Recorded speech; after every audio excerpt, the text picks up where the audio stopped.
What's up, everybody? Welcome to Room and Board. My name is Chris George, and today we are looking at all the $1 million campaigns from Kickstarter and GameFound and ranking them. Because what's better than just looking at them? Ranking them. But first, and I'm probably going to do this every time I get new patrons because it matters a lot to me. I have a Patreon now, and if you want to support the channel, well, I would love you forever. Kind of like I love these new patrons in the past couple weeks, however long it's been since I gave a Patreon shout out. Kyle, Ben, Dan, Carl, Dustin, Brian, Yaz, Michael, and Michael. And I know what you're thinking, I left both Michaels until last because I'm going to say one of them's the good Michael. Well, no, both of these Michaels are fantastic. Definitely better than at least one bad Scott that I know. Seriously, I'm humbled and honored by your generosity, and you're helping keeping this channel running. So thank you. And hey, everyone should thank you, because you're the reason these videos exist now. I know I'm trying not to do the Patreon pitch at the beginning of every video, but I also just want to say thank you to my new patrons when they jump on board. So I'll try not to make these Patreon shoutouts too tedious, but hey, you can always skip them. But coming up in January, we're going to start a cool thing that I want to do every month on our Discord, which is our monthly Board Game Madness bracket. So every day you're going to get a game to vote on, depending on whatever criteria it is for the month. And then we will see which game reigns supreme as the best game of that category. So I'm excited to start those up starting January. And that's just a little thing I'm doing to try to make the Discord interesting and, you know, kind of fun. Anyway, it's not about Patreon, it's not about Discord, it's about you and me right here. And at this point, 2021 is nearing a close, and I'm probably the most well-known for my 5 reasons you shouldn't back. Chances are that's how you found this channel, by finding one of those videos. Looking at one of those campaigns that have crossed that $1 million threshold, and telling you why they're hot, steaming garbage. And if you buy them, you deserve to have all of your teeth fall out in a dream. Just in a dream. I'm not that sadistic. Unless I change in 2022, which is very possible. I never like to rule these things out. But today, in the spirit of the holidays, in the spirit of the year coming to a close, I'm going to flip that on its head. Contrary to popular belief, I do like games, and they excite me in ways that only Maggie knows about. So I thought it would be fun to go through every single campaign that crossed that $1 million threshold mark, and rank them all in terms of how good I think they'll be, how excited I am for them, how excited their promises get me, because I haven't played any of these, right? It's just the pitch, and how interested I am in them moving forward down the line, and just overall how eager I would be to add them to my own personal collection. And there's a lot of campaigns. That's why this is going to be divided into 2 parts. We have 43 campaigns that qualify, but I'm only going to do 40 because the first 3, 2 were large-scale dice campaigns and 1 was a board game table campaign. And I'm really surprised by the dice campaign, but I want this to be tailored specific to games because I feel like it's more beneficial and there's a chance that you may get them down the line. So those are our honorable mentions. That's the honorable mention list. We have exactly 40. We're going to do 20 this time, 20 next time. And there are a couple that made it onto this list that aren't strictly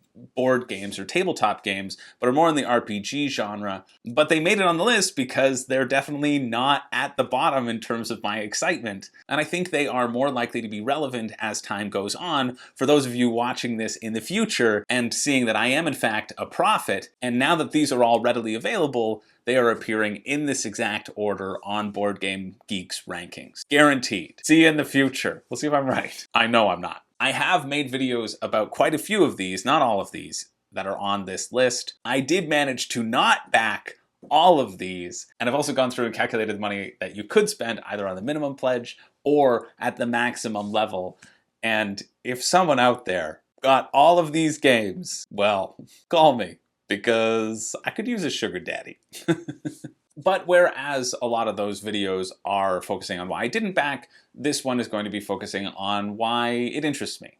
And it's just going to be a fun 2-video series to end the year. Or to bring us into the new year, because I'll probably release the next portion in the new year. And so I tried to structure this list as to my enthusiasm for the game itself. Not necessarily the campaign, because let's face it, a lot of these campaigns are overpriced and that's how they make a lot of money. And a lot of them deal with marketing tactics that I am not personally a fan of. So I try to divest myself from those feelings and just focus on the game experience itself, because I also feel like that'll be more relevant now that probably in 2022 or early 2023, a lot of these will finally end up in retail. So that's it. That's how I created it. Let's get into it.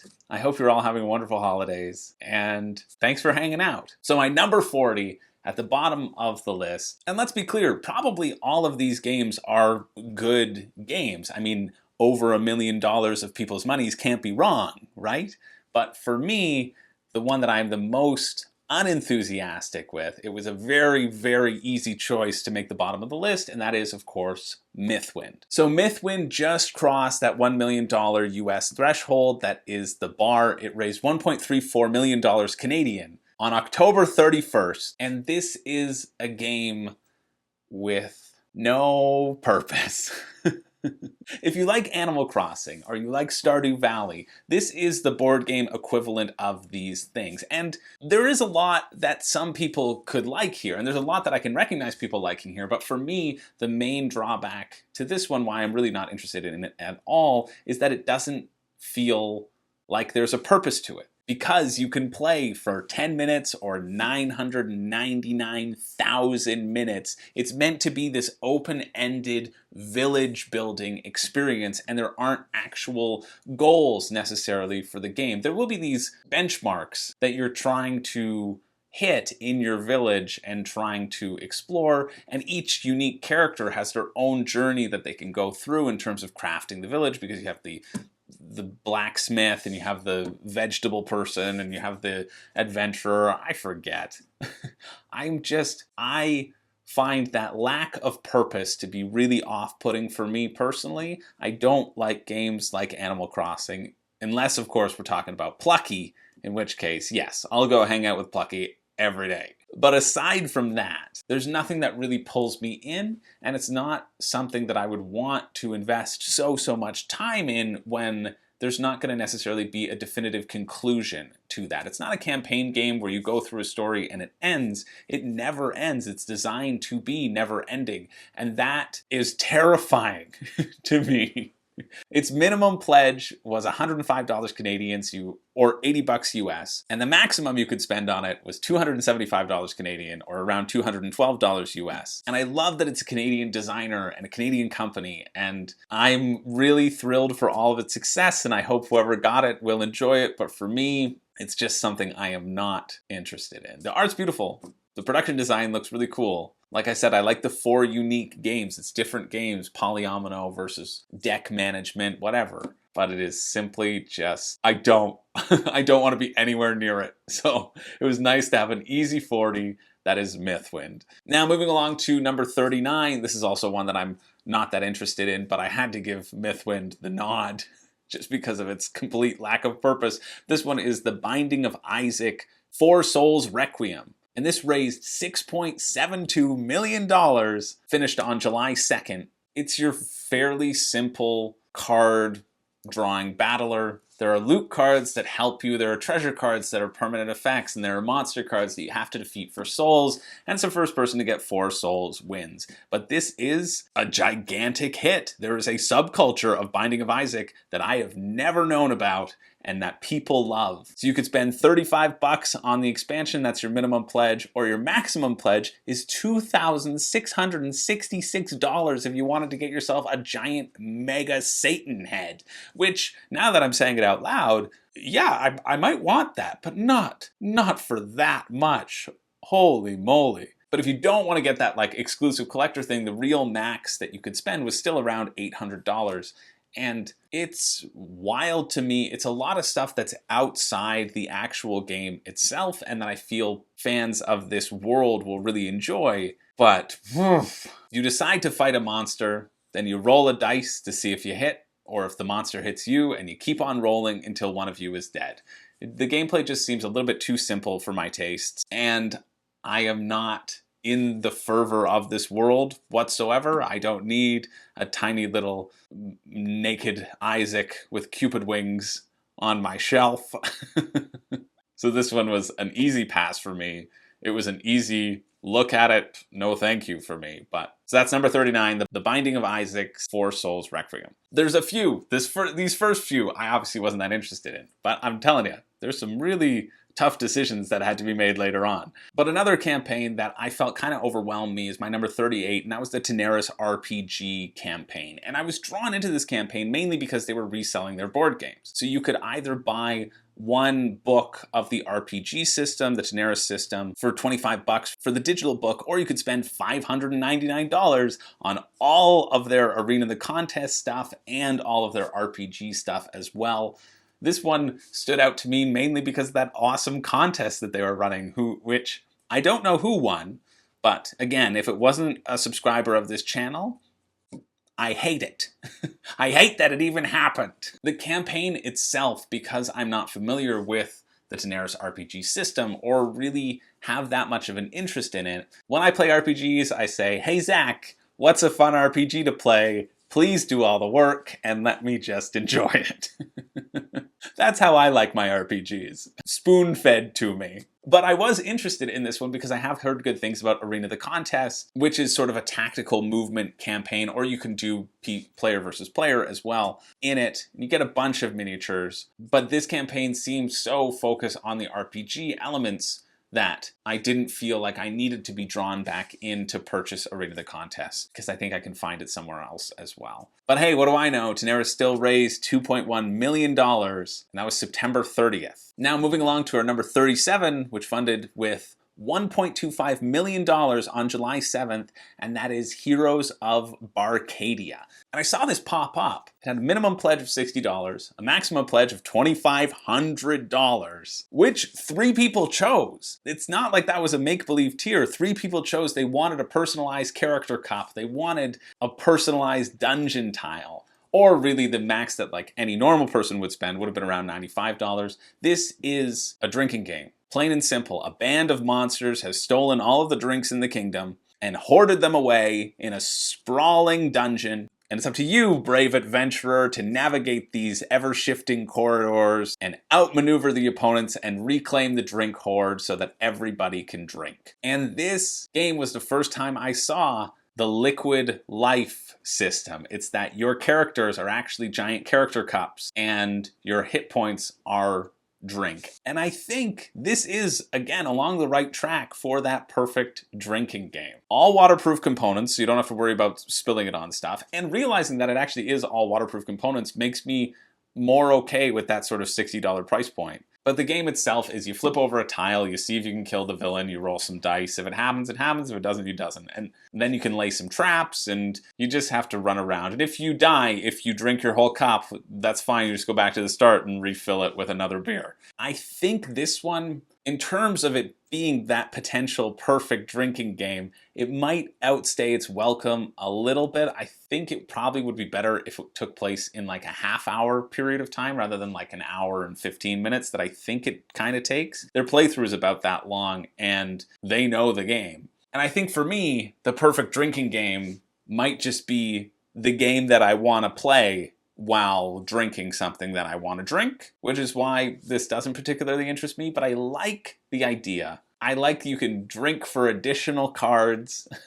You can sacrifice your hit points to draw more cards. You can play against people or on yourself. It's just like stat buffs or debuffs against the other person, right? So I don't know, this charmed me enough to get above at least a few on this list. Now, moving along, number 36 raised $1.38 million on April 20th, and that is the Lasting Tales Tabletop Miniatures campaign. And this campaign is kind of twofold. The first fold is they give you, for 40 bucks, you get a copy of the book. It's the rule book, it's the system, and you can actually use whatever minis you want. But for 75 bucks, you got 218 pretty cool minis, or at least they look pretty cool from the ones that they've actually sculpted. And then the more stretch goals that were unlocked, they just kept unlocking new miniatures for that $75 pledge level. And that just feels like a great deal. And honestly, it's that deal that kind of sends it up to this level. Like, I don't need that many minis. I don't need any minis in my life. I don't necessarily enjoy systems where you also have to pull out a ruler and measure the distance between those sorts of skirmish games. That's not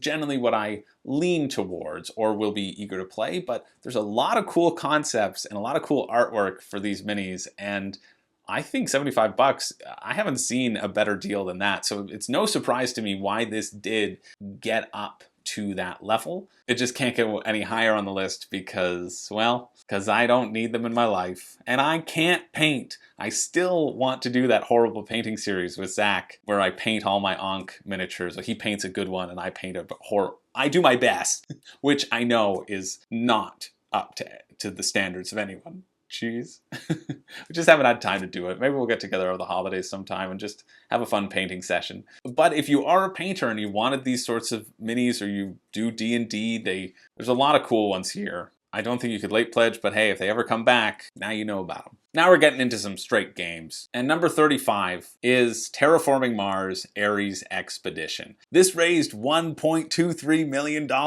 It's mostly fulfilled. Its minimum pledge was $39. The maximum you could spend on it was $263 to get everything Terraforming Mars. And what I do love about this campaign is that the campaign video voiceover sounds exactly like the bad stock art from the original game should sound. It's just always nice to see everything mingling together perfectly. And I'm not interested in this one for a number of reasons. One, I already own Terraforming Mars, and I've already played Race for the Galaxy hundreds of times on Board Game Arena. And 3, I can now purchase the Ares Expedition Collector's Edition, which is the Kickstarter version, at my local game store for 36 bucks Canadian if I really wanted to, instead of the $39 US, which is like 50 Canadian, and then plus shipping on top of that. So sorry to the 14,807 backers that did get it, you made a bad decision.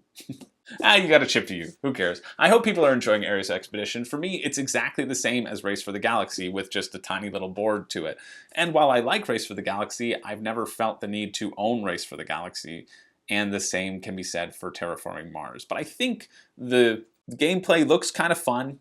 I think it's definitely a fun game. It's just not one that I need to personally add to my own collection. So that's why it's down lower on this list. Moving along, number 34 raised $2.55 million, funded on April 5th. I think I'll start framing them that way, so that way you can guess. Well, there's going to be timestamps down below. I won't put the names in the timestamps so that you can guess. If you're keyed in, if you know which Kickstarters are coming up, if you paid attention and remember all the million+ campaigns. And I might have forgotten one. I almost forgot one that ended up as my number 5. And I'm glad I didn't, because it also put this to a nice even 40. That's besides the point. Number 34 is Stellaris Infinite Legacy, with a minimum pledge of 110 US and a maximum pledge of 250 US. So this is based off of the PC game Stellaris Infinite Legacy, and I remember this campaign, and I remember people being frustrated with this campaign because they were not putting out rules. They were just hoping that people would jump on board because of the IP, and a lot of people did before even seeing anything. And there's actually a lot of concepts in this that I like. It's a 4X game that takes place in about 2 hours. That's what they're pitching. You don't need the same people to play. You can start with an empire and then abandon it and start with a new one, or have people join in and out. But when you retire your empire, you pick a new empire, and that the effects are supposed to still be lingering throughout the game. I like that promise. And I also really like that you have 4 little boards that you can choose from behind your screen. Each phase you choose either to explore, expand, exploit, and of course the most well-known 4X, exopolitics. And so you'll choose the board, and then you'll get to assign your actions on that board. There are various actions that you can do, and then when everybody's taken their turn, you flip that board over, and then you only have the other 3 to choose from for the next phase. And you keep on doing that until the end of the round. You've used all 4 of your boards. But I really think that's neat in terms of choosing which path that's also hidden and choosing specific actions on it. So there's a lot of unknowns, and perhaps that also makes it a little less trying to outthink your opponent, because you know there are so many options that they're going to do. You just kind of have to go with what's best for you and following your own plan. Seems like it's got a great organization system too. That seems pretty exciting. And your screen also acts as a place where you can create your own race and abilities. So kind of like tech trees, you can slide in cards and give yourself permanent abilities, and then they're on your screen so you don't forget which permanent abilities you took. I think there's a couple really slick mechanics in there. If you go to BGG, there are lots of 1 ratings of people who are mad at Academy Games because a lot of their other stuff was unfulfilled, and there wasn't the rule book, and there weren't many playthroughs. If you go to their Kickstarter campaign, as I was looking at it now, they now have the rule book on there, which they would have had to add before the end of the campaign, because I believe Kickstarter locks that sort of stuff when you're done. But yeah, this seems fun. It's exciting to me that this is at my number 34 because I would definitely play this. So it just makes me more excited to talk about the other ones. But it's really down here because 4X is a genre that I'm not super into. So it's not necessarily anything that's supremely flawed in the mechanics. It's just that I'm not a huge 4X fan, and this is 4X XXX. So our number 33, funded February 18th with $1.58 million. This is a collector's edition. It is the Castles of Mad King Ludwig Collector's Edition. The minimum pledge was $99, maximum pledge was $199. And it adds in everything Castles of Mad King Ludwig. All the expansions, 2 brand new expansions, little towers expansion, which come with these extra tower miniatures that you can put on your tower of a specific color. Gets it up to 5 players. It comes with a recessed scoring board, which you don't need because it also comes with game trays as well, which I assume you would just keep everything, nicely organized in that. Speaking from experiences, having created my own little insert for Castles of Mad King Ludwig. And if you got that higher pledge, your rooms are just 4 times larger. So if you wanted Castles of Mad King Ludwig to take up more space, you thought, no, I want this just to be bigger. Why? It's not like there are details on the rooms. No, just want it bigger, because bigger's better. Bigger is best. And then it's good it's only 4 times as large, because then, in a couple years they can put out an 8 times as large version, which maybe I'll be interested in jumping into. This is this high on this list because I like Castles of Mad King Ludwig. I would be interested in picking it up maybe for the expansions, because I don't have any expansions, I just have the regular base game, but I'm perfectly content with my own copy of Castles of Mad King Ludwig. And I find with these collector's editions, if you don't really love the game, I don't personally see a point of it, because chances are, if I like the game, I already have it, and if I don't like the game, I'm not going to want to jump all in on a collector's edition because I'm not sure if I even like the game to begin with. It still sits around here. I'm sure those who get it will enjoy it. That's the theme for this whole list. But that's where it falls for me. Castles of Mad King Ludwig, number 33. Now, number 32, you're not going to guess. This funded with $1.37 million, June 19th. I hadn't heard of it until I was searching through the Kickstarter records of all the $1 million campaigns, see however many I can find. And this is a game called Spintronics. Not necessarily a board game, but it's more a puzzle game experience. The minimum pledge, $74, comes with 60 puzzles that you're going to try to complete together. You can spend up to $220 on this thing, and it's about learning about electronics. You need to build mechanical circuits to solve puzzles, and this seems so cool to me. You get to feel the pull of the voltage and see the flow of currents and electricity just by these gears and levers and pulleys and this whole system that you have to create, and you have to build it in a way so that it works at a certain frequency, or so that it just works in general, that the circuits connect. And this is a cool campaign. I checked out some of the updates when I was looking into it, preparing for this video, and they are really focused on teaching electronics in this physical form. And that kind of makes me geek out a little bit. Each update makes me feel like I've learned something. It's like, I feel like I'm watching Popular Mechanics for kids, but for bigger kids. There's one update where they even talk about the stress testing that they did, because this is primarily designed for kids, but the puzzles are supposed to get harder and harder, especially if you get the Act 2 components, which are the more intermediate level puzzles. You kind of graduate to the next one, because there was so much stuff that you couldn't fit it into one box, and I actually buy that in terms of the amount of equipment that's in here. But yeah, the stress testing that they did for kids, they're like, okay, this tiny little piece has liquid in it. I need to make sure that it won't explode. So they ran it over with their car. They're like, great, that didn't make it explode. And then they heated it up to like 1500 degrees or something. And they're like, okay, it started leaking there. So if you left it in your hot car, it would leak a little bit, but it may not explode. I don't know. It just seemed really cool. I think it's like too expensive for what I would get out of it. But just being able to tinker around, or if you like Lego or something, I don't know. Pretty neat one. That's Spintronics. Now, moving along to number 31. This raised $2 million, funded March 16th. It is an expansion for an existing game. This will probably be their last expansion to this system, and it is Root, the Marauders expansion. And what's surprising in this campaign is that they aren't offering you an option to purchase the base game. It's just minimum pledge of $50 or maximum pledge of $110. There's no all-in, there's no big box. It's just, do you love Root? Well, here are some more factions for you. And the reason it's only this low on this list is I haven't played Root enough to feel like I need an expansion. I still don't know how the first 4 initial factions work very well. And also Matt, who was on the Cottage video, he owns Root and all the expansions and is getting this expansion, so I can try it out anytime I want.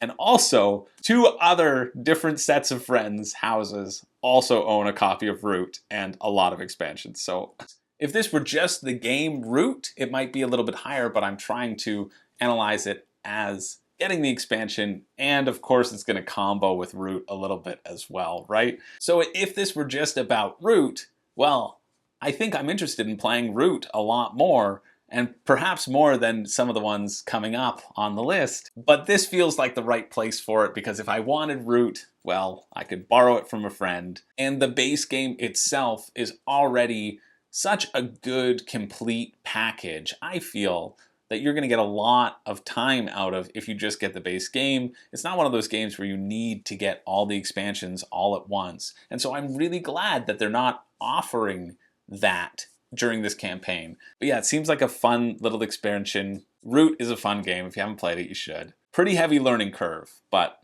yeah, I really enjoyed it. Or at least the few plays that I've played of it so far. Top 30! We're halfway there of this video. And moving along to our number 30, this raised $4.91 million January 7th. So it launched in 2020, but it finished in 2021. Yep, I got my dates right. This was on GameFound. It is a campaign game, and it is ISS Vanguard by Awaken Realms. I really like Awaken Realms as a company. I think they're doing amazing things. I think they consistently do amazing things. It is surprising to me that this is so far down on the list, but the reason being for me is that I have Ether Fields. I don't even have Wave 2 for that. I haven't even made my way through Wave 1 of that. I have Tainted Grail, which I haven't made my way through, and this is another epic campaign game that I do not currently have room or time for.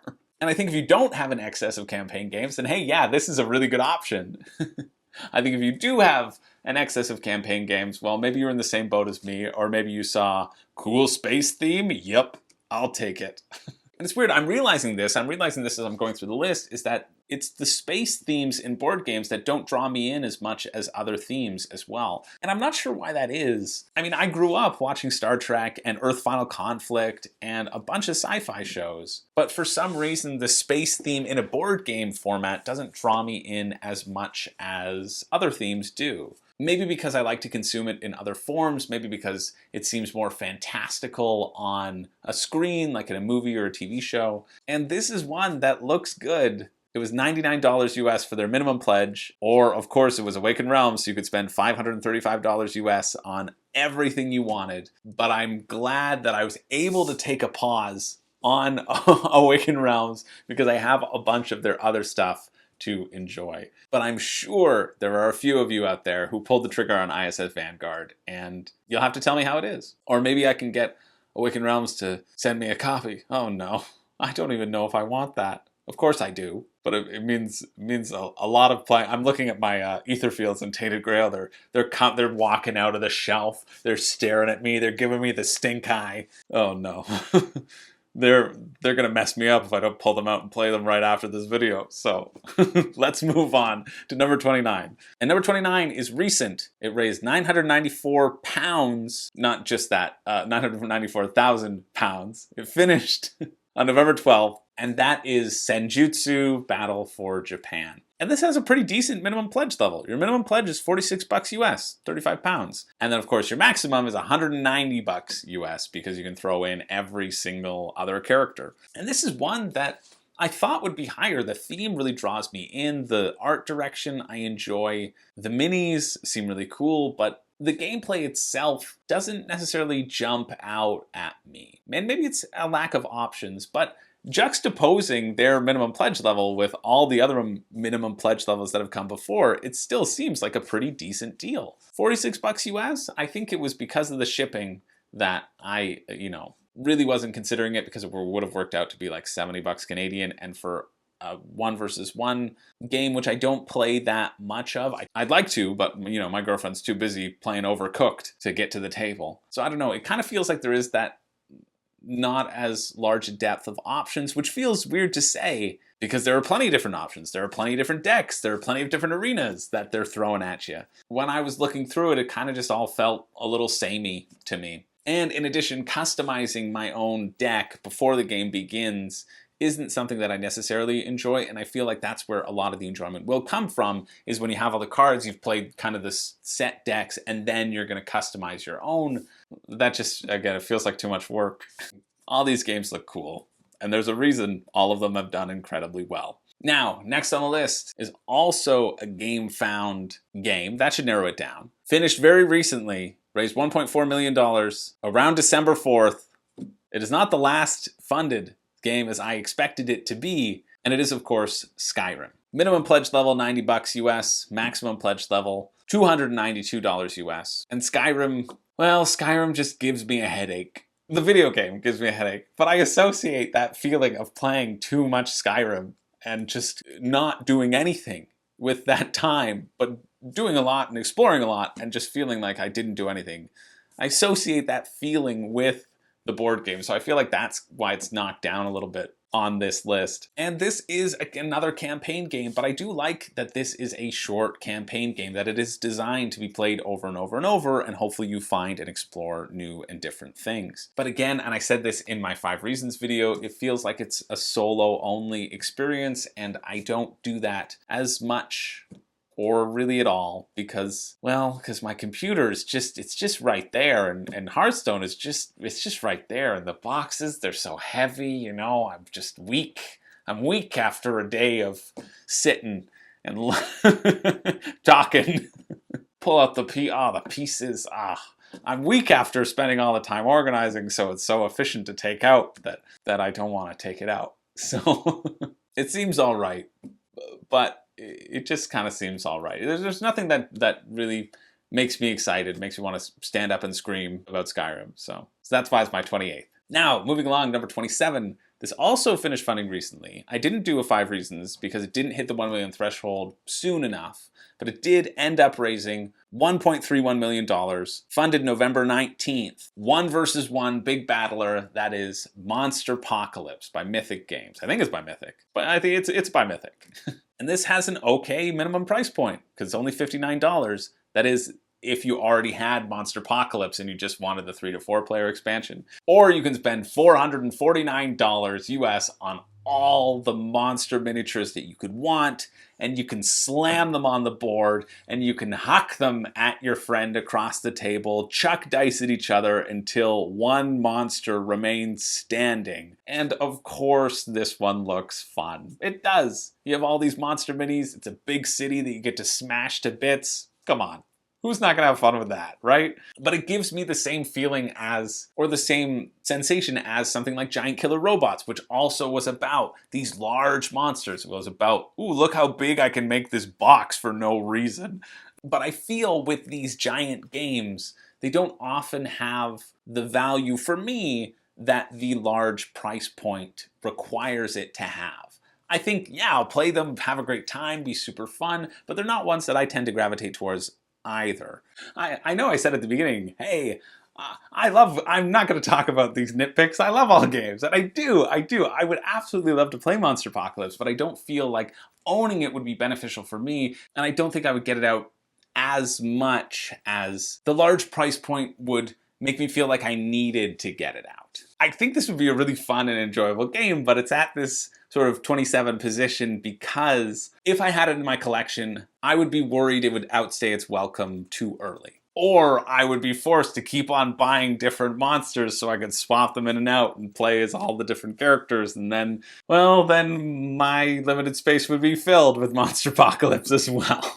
So moving along, Number 26, it raised 1.42 million pounds. That's something like 1.8 million. I think I'm close. Finished on November 11th, and that is Resident Evil, the board game. Minimum pledge $95, maximum pledge $287 US. And honestly, it could have been higher. It really could have been higher, but the movie was just so bad. I hadn't seen a movie in theaters in ages, and I saw Resident Evil, of all things. Oh, it was so bad. Except for that one guy, Ben Bertolucci. He was good, because he was the only semi-smart one in the whole friggin' movie. Even though Leon's severe ineptitude definitely impacted my dreams of Ben Bertolucci getting out of that jail cell and having a beautiful spin-off. Spoiler alert. The main sad part about the movie is that it has really impacted my ability to write any more Steamy Leon fanfic. He's just awful. I mean, the board game's campaign video is significantly better than the movie. I know it's gonna feel like the movie, and I know it's gonna feel like I'm trapped in this mansion and zombies are coming at me. Okay, so it will feel better than the movie, because the movie didn't feel like that. But I gotta tell you, that's why it took such a hit. And in terms of getting the game now versus later, that was one of my big things. The stretch goals didn't really interest me that much, even though I desperately do need that 96 made in heaven, Chris. Because, of course I do. So maybe this should be number 1 on the list. I'm torn. I've already put it as 26. There's no turning back now. It's not like I could edit this video and change it. So it stays at 26. Now, number 25. I'll give you lots of hints about this one. It raised 2.04 million euros around February. You got these big hulking monster minis that you're gonna fight. Your characters are kind of defined by their weapons and not their characters. They're just their weapons. It still could be two things. In 25, it is Primal, The Awakening. Minimum pledge, $168 US. Maximum pledge, $393 US. And this is lower than, you know, what the next one will be. It's going to be Monster Hunter. Monster Hunter's right next. They're so close. I feel like I have to talk about both of them together, but I'm going to talk about Primal this time. I really do love that each character is defined by their weapon. I think that's so cool, because then the miniature can be representing that. It can represent this giant friggin' greatsword that you get to tech up, and you get to add better great swords to your character or whatever, you know, make your character stronger as you go through all these campaigns. And this is in essence a boss battle. You're going to run around this little monster throwing cards at it. You're crafting your deck, trying to attack its flank or its rear, and certainly not its front. No, don't do that, Thomas Wagner. It's going to end badly for you. And I really like the card-driven actions versus this big giant boss's ever-changing behavior. But my big turnoff for this one, and why it is lower than Monster Hunter, is that the minis just seem useless. They just sit in the middle. And you have the rear flank, you just run around, you move your people around them, but they just sit in the middle. They look cool, they look amazing, and I love that you do get 12 of them compared to Monster Hunter, where you only get 4 in that base pledge, although it's significantly cheaper. But just, the minis just seem pointless to me. And when you're paying that much money for pointless minis, well, they look really cool, and that's why it's still up as high as it is. But there's kind of no way I would pull the trigger on this one either. So maybe it should be lower, but I think the combat system looks fun. I think it really does. I think the story looks like it's going to be well told, so it stays where it is in terms of my level of excitement. And we'll move on to number 24, because I've already talked about it. Of course, it's Monster Hunter. This one raised 3.44 million pounds. Huge smashing success. April 30th, it made its way into at least the top 10 most funded board games of all time. I'm fairly certain. And again, you're going to pick your hunter based on their unique weapon and play style, and then select which iconic monster you're going to be hunting in the wilds, and then you're going to run around the board trying to track it down and trying to gather bonus resources, and then you go into the combat. But I like that this one has an actual board, and that's what gives it the edge over Primal. They both feel completely similar, other than that difference. But I like that you have a purpose, that you get to move the mini. That's the defining factor. You get to move the mini. Even though you only get 4, this one's minimum pledge was 135, maximum was 279. But I also like that you can target specific parts of it to get loot as well. So that kind of stands out as a difference from Primal too. So that's 24, Monster Hunter. Only 3 left. Only 3 left in the bottom 20. Bottom 20. These are all good. I want them all. And this is actually a campaign that supremely surprised me. It raised $2.11 million around beginning of March, March 17th. Probably the smallest game on this list, definitely has the smallest maximum pledge you could spend, or maybe I should say the tiniest, because it is, of course, Tiny Epic Dungeons. You can spend $25 for the minimum tier, or you can spend $40 for the deluxe tier. And they have higher tiers than that, but it's really like, hey, you want 2 copies? You want 5? You want 6? And I am so impressed that this raised $2.11 million without needing any of the other Tiny Epic game series to bolster it. I would have assumed with that amount of money raised that they had tagged in, oh yeah, the big tiny box, whatever it would be called. Tiny big box, probably, where you can get all the tiny quests. Well, I have Tiny Epic Quest, although this is the first tiny game with tiny minis. So if you were looking for that, there you go. And it's a co-op, you're gonna kind of go through the dungeon. It's the gamer's version of Heroes of Barcadia. You're gonna be flipping over these tiles, trying to find the lair of the final boss and beating other minions and facing traps as you go through. And then when you get to the final boss, this is kind of another stage. You get to move to the final boss's board and attack him, and you have to be strategic about where you go. Like Primal, actually. It could be a substitute for Primal. And then you have to drag him into the dungeon to a specific place to make sure you can get the final blow on him as you weaken his hold over the dungeon itself. So you have to maneuver him on the board, kind of like Monster Hunter. Forget Primal, forget Monster Hunter, you get both. Forget Heroes of Barcadia, you get all 3 with Tiny Epic Dungeons. Now the only Tiny Epic game that I've played is Tiny Epic Quest. I got that in a bundled deal from somebody online, and I think it's fun. It doesn't blow me away. It's not something that I have consistently reached for. It actually, I feel, is on the chopping block to get gone, but it's so small that I don't feel like I really need to. You'll have to let me know where the Tiny Epic Quests ranks in all the tiny games, because I'd be interested to see if that would be an indicator of if I would like the other ones or not. But I mean, come on, it's also hard not to be in for such a small amount. If you wanted to back one $1 million Kickstarter campaign this year, this would be the one to do, because you only have to spend $25 and you get yourself what looks to be a pretty decent lightweight game. We have had a lot of smash hit Kickstarters this year, and this is another smash hit. This raised $5.98 million, just shy of that $6 million mark. It finished May 5th. It's a standalone expansion to another Kickstarter that raised a whole bunch of money, and it is Marvel United Xmen. Minimum pledge $65, maximum pledge $295, although if you wanted to add in everything else from the previous campaign, you'd be paying something like $800. And what excites me about this campaign is that I feel like the stretch goals are actually genuine. I don't think CMON expected to raise this much money. This blew Marvel United out of the water. It was fun to watch. It was fun to see all the snowballing unlocks as they happened. This actually was also the original 5 reasons you shouldn't back. I did one on Marvel United Xmen. That was one of the first videos that I did on this channel. And it was a lot of just, hey, have you even played Marvel United, you ding-dongs? Is really what that video boiled down to. Have you read the rulebook? Honestly, the reasons there could be pan-applicable to a lot of things, but I'm torn on this one because I own Marvel United.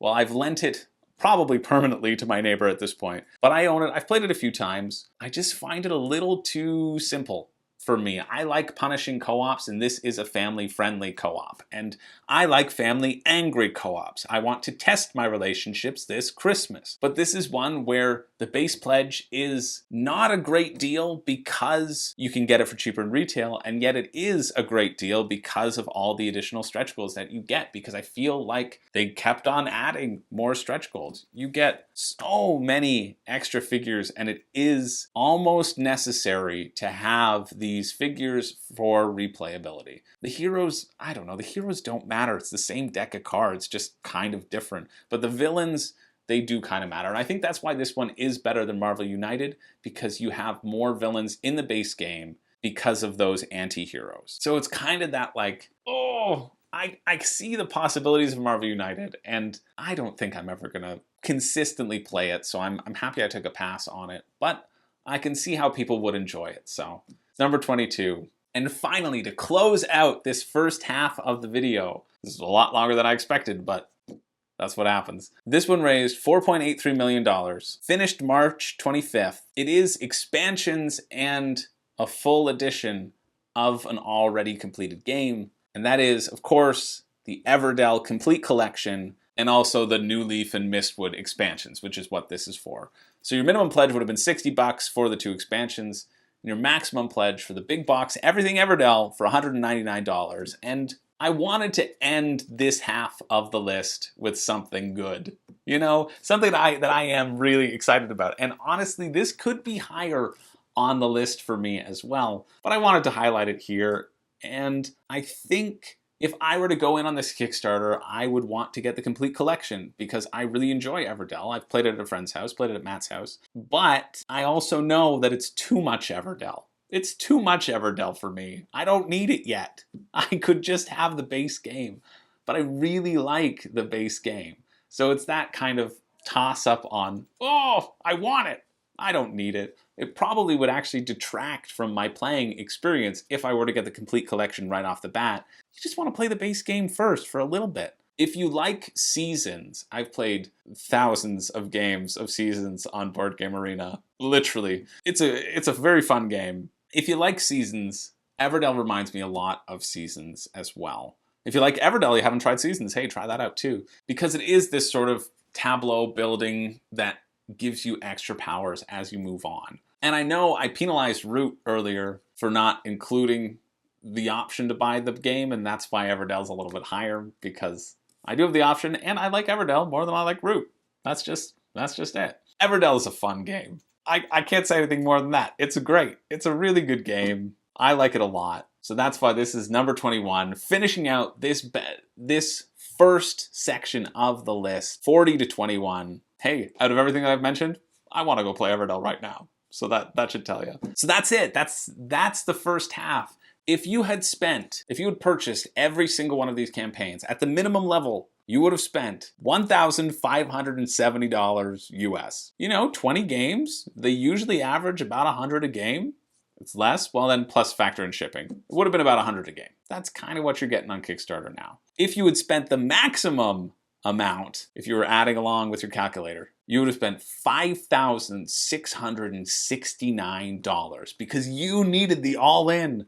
Actually more because I only put Marvel United Xmen at the sort of $295 level that it was at and not the $800 level that you could have spent. Because this doesn't include shipping. It's kind of a wild number to think about. And this is only half of the list. This is why you don't need to go all in pretty much ever, unless it's something that you are really excited about. Remember, there will always be games coming down the line. There will always be new ones popping up. And there will always be ones that don't even go on Kickstarter because that isn't what our world revolves around. Although sometimes it certainly feels like it. Anyway, that was fun. Thank you so much for watching. Second half of this will be out in a week. And I'm really excited. Make sure you watch that one instead of this one. Well, I guess you've already seen it. But because these, horrible in comparison. Next week, the creme de la creme. Anyway, thanks for sticking around. My name's Chris George. I do not have a catchphrase. But I hope you're having a wonderful holiday. No jokes, just happiness for you. I'll see you later.